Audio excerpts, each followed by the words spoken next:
Yeah, I'm not sure if my mic is up. Okay, you know, I was just thinking about that, Barry and Audrey, is there's a lot of camps that are right along the river from Kerrville over to Hunt and over to Ingram.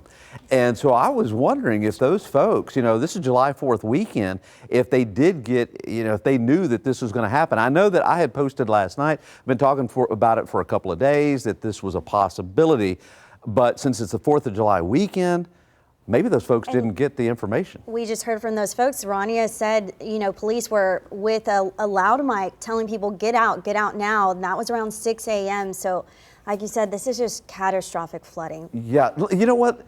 Let's take a look at the latest radar. I'm seeing something that I really don't like for the folks there in Kerr County and Kerrville. Okay, so we're talking about this mesoscale convective system that has now been created. You can see the low definitely spinning here, right? Here is Kerrville. The rain right now is light to moderate, just really light to moderate. The heavy rain overnight has moved on. But look what's happening, and let's hope that this doesn't stay together. This looks like this whole area of low pressure is sinking down to the south very slowly.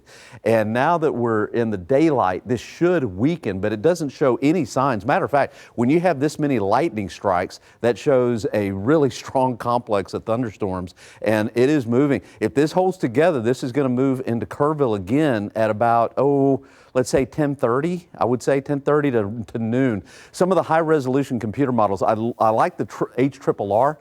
Let me see if I can get to that real quick, and this will tell us what the latest model run of the HRRR says. Again, you saw that big complex of thunderstorms there just to the north of Kerrville, about 30 or 40 miles or so. Let me back up. There we go.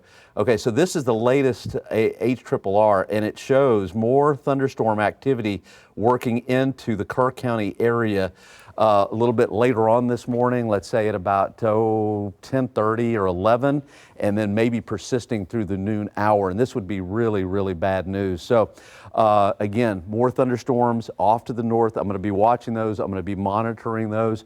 Again, just put it this way, all through the rest of this morning into the afternoon, watch out for those low water crossings, rivers, streams, all through the hill country, and especially here in Kerrville. And the crest again is going to be at Comfort at 2 o'clock this afternoon, just shy of 31 feet. And right, you just saw from Sue that river is rising rapidly. So this is a changing situation, and it may not get better. It may get worse before it gets better.